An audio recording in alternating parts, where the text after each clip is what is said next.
Right ప్రస్తుతం YSR Congress party అధికార ప్రతినిధి అంబటి రాంబాబు జరిగిన సంఘటనపై మాట్లాడుతున్నారు. లైవ్ ప్రత్యక్ష ప్రసారం చూస్తున్నాం. ఇద్దరు ముఖ్యమంత్రులు కూడా ప్రారంభించడం జరిగింది. ప్రారంభించినటువంటి కొన్ని గంటల్లోనే అత్యంత విషాదకరమైనటువంటి వార్త వినవలసినటువంటి పరిస్థితి రావడం చాలా దురదృష్టకరం. రాజమండ్రిలో పుష్కర్ ఘాట్ వద్ద సుమారుగా 10 మంది పైచిలుకు. ఇప్పుడు అందుతున్నటువంటి సమాచారం మేరకు 10, 15, 17, 20, 24 ఇలా రకరకాల సమాచారం అందుతూ ఉన్నది. ఈ సంఖ్య పెరిగేటటువంటి అవకాశం కూడా కనిపిస్తూ ఉన్నది. ఇంతమంది మృతి చెందటం చాలా బాధాకరమైనటువంటి విషయం. ఉదయమే జగన్మోహన్ రెడ్డి గారిని కూడా నేను కలవటం జరిగింది. ఈ సంఘటన జరిగే సమయంలో వారితోనే ఉన్నాను. వారు దీని పట్ల తీవ్రమైనటువంటి దిగ్భ్రాంతిని వ్యక్తం చేయటం, ఆ కుటుంబాలకి పార్టీ తరపున వారి తరపున కూడా పూర్తి సానుభూతిని వ్యక్తం చేయటం జరుగుతుంది. ఎవరైతే ట్రీట్మెంట్ చేసుకుంటున్నారో వారికి తక్షణమే వైద్య సహాయాల్ని అందించాలని డిమాండ్ చేయడం జరిగింది.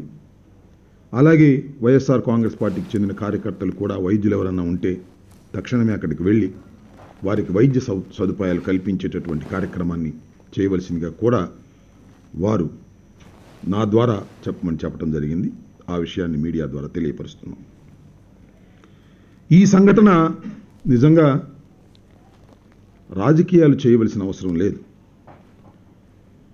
ఎంత బాధాకరమైన విషయం అంటే సామూహికంగా ఇంతమంది తొక్కిసలాటలో మరణించడం అనేది యాదృచ్ఛికంగా జరిగినటువంటి సంఘటన కాదని మేము అనుకుంటున్నాం. పుష్కర్ ఘాట్ దగ్గర జరిగినటువంటి ఈ సంఘటన కేవలం మానవ తప్పిదంగానే వైఎస్ఆర్ కాంగ్రెస్ పార్టీ భావిస్తున్నది. దీనిలో ఏదో రాజకీయం చేసి చంద్రబాబు నాయుడు గారిని లేదా తెలుగుదేశం పార్టీని, ప్రభుత్వాన్ని విమర్శించడం ద్వారా లబ్ధి పొందాలనేటువంటి ఉద్దేశం మాకు ఏ కోశానా లేదు. కానీ ఇంత పెద్ద సంఘటన జరిగిన తరువాత వాస్తవాలని ప్రజల దృష్టికి, ప్రభుత్వం దృష్టికి తీసుకువెళ్ళకపోవటం అనేది ఒక తప్పిదమవుతుంది ప్రధాన ప్రతిపక్షం అనే ఉద్దేశంతోనే ఈరోజు మేము మాట్లాడటం జరుగుతూ ఉన్నది. ఎక్కడ జరిగింది ఈ సంఘటన? ఎందుకు జరిగింది? ఇది ప్రభుత్వ వైఫల్యం కాదా? పుష్కరాలు జరుగుతాయని ఎప్పుడు తెలుసు? పోయినసారి 12 సంవత్సరాల క్రితం పుష్కరాలు అయిపోయిన వెంటనే గోదావరిలో మళ్ళా తిరిగి 12 సంవత్సరాలకి ఏ సమయంలో ఎప్పుడు పుష్కరాలు జరుగుతాయో కూడా చాలా స్పష్టంగా తెలిసినటువంటి పరిస్థితుల్లో కొత్తగా వచ్చినటువంటి ప్రభుత్వం ఎప్పుడు పుష్కరాలకి ఏర్పాట్లు చేయడానికి ప్రారంభించింది? సంవత్సరం క్రితం నుంచి పనులు చేయవలసినటువంటి ఈ ప్రభుత్వం హడావిడిగా ఫిబ్రవరిలో ప్రభుత్వానికి ఫండ్స్ ఇచ్చి ఫిబ్రవరిలో ఈ కార్యక్రమాన్ని ప్రారంభించారు. ఎంత బాధాకరమైనటువంటి విషయం అంటే ముఖ్యమంత్రి చంద్రబాబు నాయుడు గారు నిన్న మాట్లాడుతూ ఒక మాట మాట్లాడారు. పుష్కరాల సందర్భంగా చేపట్టిన పనులలో సకాలంలో పూర్తి పోవడం వలన వాయిదా వేశామని, వాటిని ఈ వేడుకల అనంతరం నాణ్యతతో కూడినటువంటి పనులుగా మేము పూర్తి చేస్తామనేటువంటి మాట చంద్రబాబు నాయుడు గారు మాట్లాడారు. ఏమిటిది? పుష్కరాల కోసం 1650 కోట్ల రూపాయలు మీరు కేటాయించి ఆ పనులు జరగలేదు కాబట్టి వాయిదా వేసి ఆ పనులు పుష్కరాలు అయిపోయిన తర్వాత ఆ పనులు నిర్వహిస్తాము అంటే వాట్ ఈజ్ దిస్? ఏమిటిది?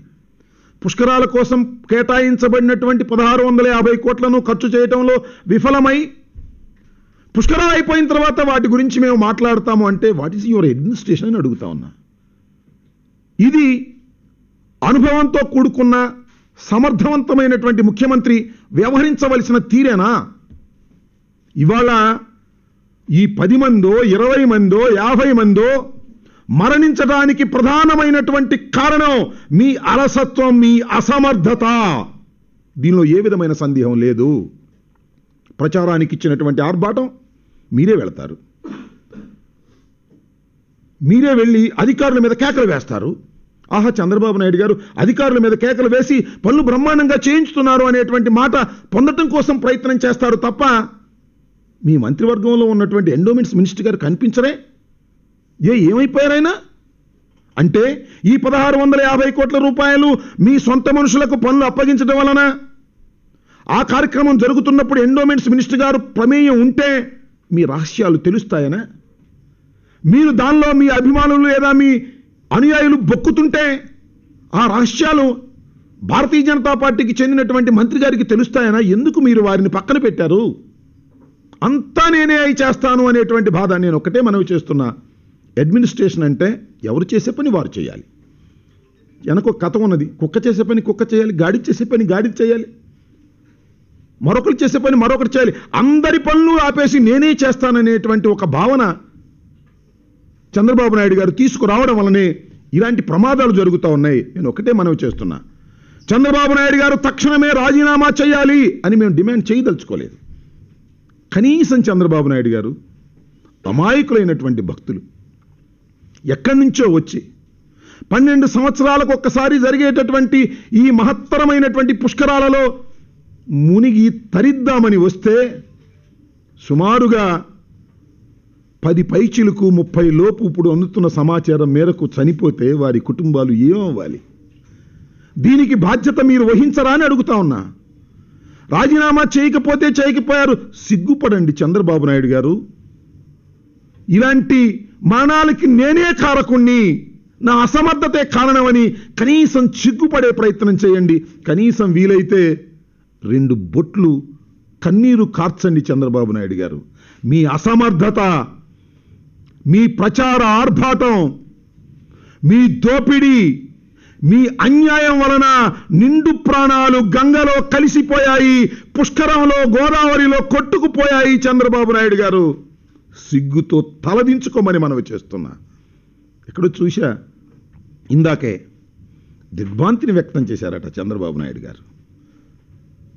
ఆధునిక పరిజ్ఞానంతో వైద్య సదుపాయాలు కల్పించామని, దేశంలో ఉన్నవారందరూ వచ్చి స్నానాలు చేయమని ప్రత్యేకమైనటువంటి ఆహ్వానాలు కూడా పంపి ఎంతో మందిని ఆహ్వానించినటువంటి మీ ప్రభుత్వం మొదటి రోజే ఏర్పాట్లలో విఫలమైపోతే సిగ్గుపడరా?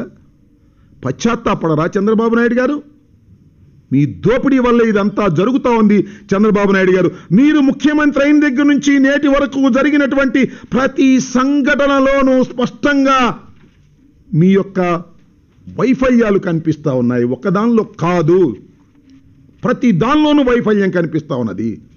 అనుభవజ్ఞులైనటువంటి ముఖ్యమంత్రి గారు అన్నారు, అడ్మినిస్ట్రేషన్ గ్రిప్ ఉన్నటువంటి ముఖ్యమంత్రి గారు అన్నారు.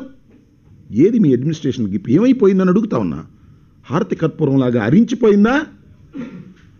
కేవలం మీ అసమర్థత వలన, మీ అహంకారం వలన, మీ ప్రచార ఆర్భాటం వలన ఇవాళ రాష్ట్రానికి ఇలాంటి దౌర్భాగ్యమైనటువంటి పరిస్థితి ఏర్పడింది. గోదావరిలో కలిసిపోయినటువంటి ప్రాణాలు కూడా మీరే కారణం చంద్రబాబు నాయుడు గారు. దీనిలో ఏ విధమైనటువంటి సందేహం లేదు అనేది చెప్పదలుచుకున్నాం. రాజకీయం చేయాలనేది ఉద్దేశం కాదు.